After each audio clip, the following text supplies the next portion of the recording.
tribal connection. Indian reservations range in size from a quarter of an acre in a New England town to an area the size of West Virginia.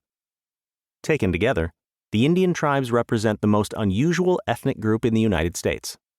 Unlike all others, the recognized tribes enjoy special political rights as nations, the tribes, dealing with another nation, the United States. This unique and extremely complicated situation, a matter of being both a part and a part, is referred to as sovereignty and will be one theme in this book. The Indian tribes collectively are also unique as an ethnic group in this country in that for many of them, their ethnicity is rooted in particular plots of ground, however shrunken now or different from the land they once called their homeland. Tying any other ethnic group in the United States to a place would be taken as the grossest discrimination. This peculiarity can be looked at from another angle. A few years ago, before apartheid was ended as official policy in South Africa, a group of African journalists were invited to meet with a group of American Indians in Albuquerque, New Mexico, chiefly members of the various Pueblo tribes. The Africans were astonished to learn that while Indians lived on reservations, they were free to come and go whenever and wherever they wished. A great legal scholar in the 1930s and 1940s, Felix Cohen, had yet another angle on the peculiar or special position of the American Indian in the larger society of the United States. Like the miner's canary, he wrote, our treatment of Indians, even more than our treatment of other minorities, reflects the rise and fall in our democratic faith. These few thoughts are, perhaps, sufficient reason to try to understand the history of the American Indians. There are others that are equally compelling, which will emerge as the story proceeds.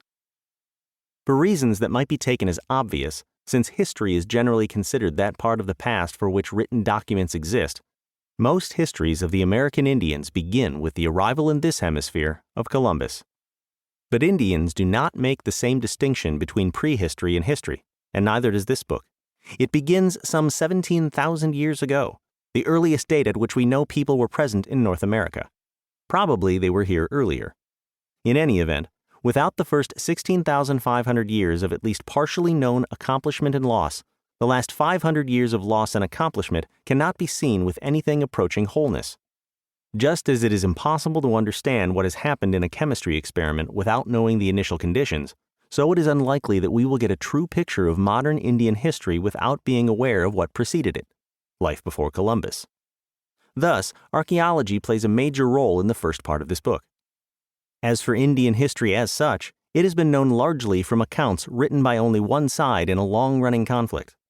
In the past few decades, a new generation of historians has arisen, determined to look more closely at the available records, and these more recent researchers have cast an array of new lights on the general history of American Indians.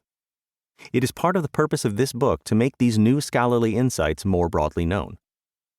The story of the Indian people in their own eyes is all one continuing story or stories, and Indians arrive at their past differently than non-Indians, and think of it in entirely different ways. The European mind calls such stories mythology, which is a snobby sort of word for someone else's religion and history. But all mythology, including that of the Judeo-Christianized West and the Islamicized Middle East, is the primary, even only means by which all humans until very recently have endeavored to understand the paradoxes and mysteries of the universe, the existence of what appears to be order from an original chaos, the meaning and value of human life and other forms of life, the nature of good and evil, and, importantly, in the face of all this, how human beings are supposed to behave.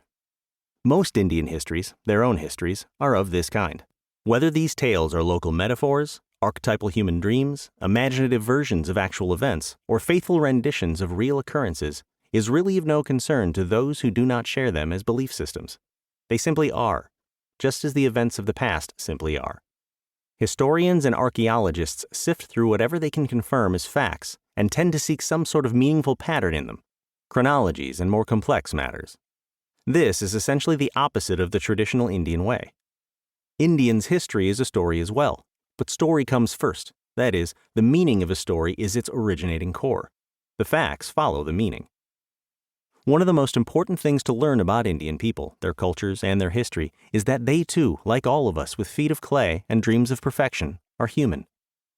This means that American Indians are capable of both acts of great sacrifice and acts of great selfishness, of nobility, and of mean-spiritedness. They can demonstrate an ability to take responsibility for their acts and decisions, as well as an inability to predict the future results of those same acts.